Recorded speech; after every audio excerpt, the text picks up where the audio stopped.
Hello. So today we are doing unit 16 of CFN2 and the name of the unit is our food habits. हमारी आदतें कैसे होती हैं।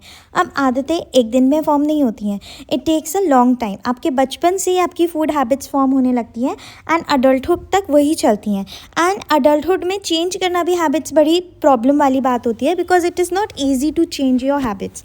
But let's see that कैसे habits form होती हैं, किस एज में कैसी हैबिट्स होती हैं, बच्चों की कैसी होती हैं, बड़ों की कैसी होती हैं, कैसे हम चेंज कर सकते हैं अपनी हैबिट्स को। So let's see so how habits are form. तो हैबिट्स बहुत सारे अलग अलग फैक्टर्स की वजह से फॉर्म होती हैं और ये बहुत पावरफुल फोर्स होता है इनका हमारी लाइफ्स में। हमारी लाइफ के एक्सपीरियंसेस, हमारे इन्वायरमेंट, इन सब चीज़ों से इफ़ेक्ट होते हैं हमारे फूड हैबिट्स। एंड अगर हम देखें कि पर्टिकुलरली क्या फैक्टर्स हैं जो इन्फ्लुएंस करते हैं फूड हैबिट्स को, तो सबसे पहले आ जाता है रीजनल एंड कम्युनिटी फैक्टर्स। आपकी जो स्टेपल डाइट होती है, जो आप बेसिक खाना खाते ही हो, तो वो डिटरमाइन होती है कि लोकली जिस रीजन में आप रह रहे हो वहाँ पे क्या ग्रो होता है। For example in south and east India rice ज़्यादा ग्रो होता है, तो वहाँ के लोग राइस ज़्यादा खाते हैं, उस पर डिपेंड रहते हैं। नॉर्थ इंडिया में वीट ज़्यादा ग्रो होता है, so people generally have wheat. So ये डिपेंड करता है कि आप जहाँ रहते हो वहाँ पे क्या चीज़ ज़्यादा लोकली ग्रो होती है।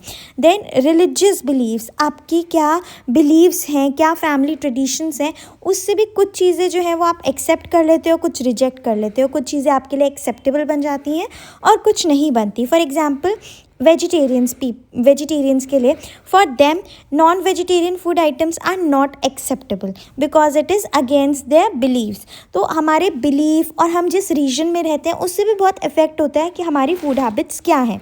देन पर्सनल फैक्टर्स, हर इंडिविजुअल की अपनी पसंद या नापसंद होती है, तो इंडिविजुअल्स के लाइक्स डिसलाइक, उनके आसपास का atmosphere during meals, emotional atmosphere, उससे भी उनकी हैबिट्स इफेक्ट होती हैं। Then historical and external events, जैसे बड़े बड़े इवेंट्स होते हैं, जैसे वॉर के टाइम पे भी या फिर कहीं नए रीजन में जब लोग मूव होते हैं तो उन्हें अपनी डाइट को चेंज करना पड़ता है और जिस वजह से वो नई हैबिट्स फॉर्म कर लेते हैं। उन्हें नए सीरियल्स खाने की आदत हो जाती है और उनकी डाइट जो होती है वो और ज़्यादा डाइवर्स हो जाती है।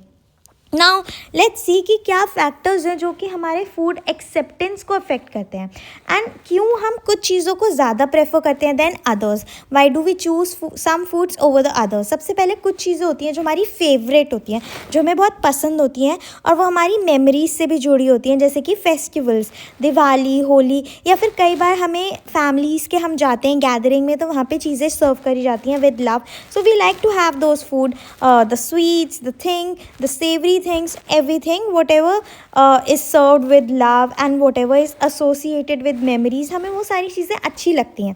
देन फूड रिजेक्शंस, कभी कभी क्या होता है बचपन से हमारे कुछ नेगेटिव एक्सपीरियंसेस होते हैं जिस वजह से हमें कुछ खाने की चीज़ें पसंद नहीं आती। जैसे जब बीमार होते हैं खाने का मन नहीं करता पर फोर्स किया जाता है टू ईट हेल्दी फूड, तो वो कुछ ऐसी चीज़ें होती हैं जो हमें नहीं पसंद आती। या फिर कभी कभी खाना जो होता है वो अच्छे से कुक नहीं होता, अंडर कुक या ओवर कुक्ड होता है, तो उस वजह से भी फूड को रिजेक्ट कर दिया जाता है। देन फूड एसोसिएशन, फूड को ना एसोसिएट कर दिया जाता है विद पनिशमेंट एंड रिवॉर्ड की। फूड को यूज़ किया जाता है कि अच्छा आप अच्छे मार्क्स लाओगे तो हम आपको रिवॉर्ड देंगे, हम आपको चॉकलेट देंगे, अगर आप अच्छे से बिहेव नहीं करोगे तो आपको पनिशमेंट मिलेगी, आपको खाना नहीं मिलेगा। तो यहाँ पे क्या कर दिया है, फूड को एसोसिएट कर दिया है, फूड को जोड़ दिया है विद रिवॉर्ड एंड पनिशमेंट, जिस चीज़ को डिस्करेज किया जाता है। करना भी चाहिए क्योंकि बच्चा कन्फ्यूज़ हो जाता है कि फूड का ट्रू पर्पस है क्या, जो कि एक्चुअली है to provide nutrition and for good health. Food का ट्रू पर्पस यही है कि हमारी अच्छी हेल्थ रहे, हमें सारे न्यूट्रिएंट्स मिले, बट बच्चे के सामने वो एज अ रिवॉर्ड और पनिशमेंट आता है सामने। नाउ लेट्स सी कि बचपन से फ्रॉम चाइल्डहुड ही कैसे हेल्दी हैबिट्स बच्चों में क्रिएट कर दी जा सकती है।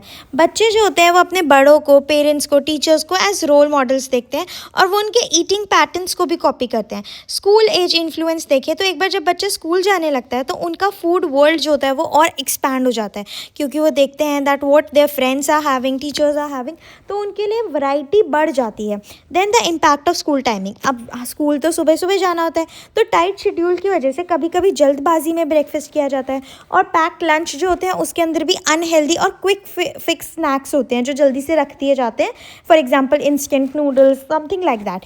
तो स्ट्रैटेजी क्या होनी चाहिए, पेरेंट्स को पहले से ही प्री प्लानिंग करनी चाहिए इंश्योर करने के लिए कि बच्चा टाइम पे प्रॉपरली ब्रेकफास्ट करे और उसके बाद वो पैक लंच में भी न्यूट्रिशियस खाना लेके जाए।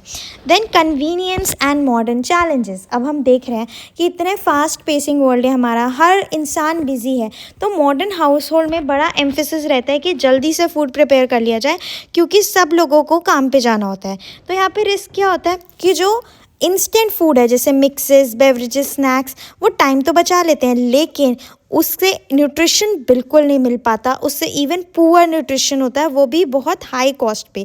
तो इसका सोल्यूशन क्या है कि न्यूट्रिशनल नॉलेज को यूज़ करना चाहिए सिलेक्ट करने के लिए रेडीमेड फूड, कि आप अगर रेडीमेड फूड सिलेक्ट भी कर रहे हो तो you should do that smartly, कि वो तब भी आपके डेली हेल्दी गाइड के अंदर आ जाए। ऐसी चीज़ें चुननी चाहिए जैसे कि salad, fruits rather than fried और स्वीट स्नैक्स पे रिलाई करते हुए। अब हमने बच्चों के फूड हैबिट्स की बात करी, अब बड़ों की बात करते हैं। बड़ों के लिए ना डिफ़िकल्ट हो जाता है अपनी हैबिट्स को चेंज करना, क्योंकि हैबिट्स उनकी बचपन से ही होती हैं, वो उन्हें सेंस ऑफ सिक्योरिटी प्रोवाइड करती हैं एंड इवन सोशल स्टेटस भी। पर कब ऐसा समय आता है जब पता चल जाता है कि अब तो फूड हैबिट्स चेंज करनी ही पड़ेंगी।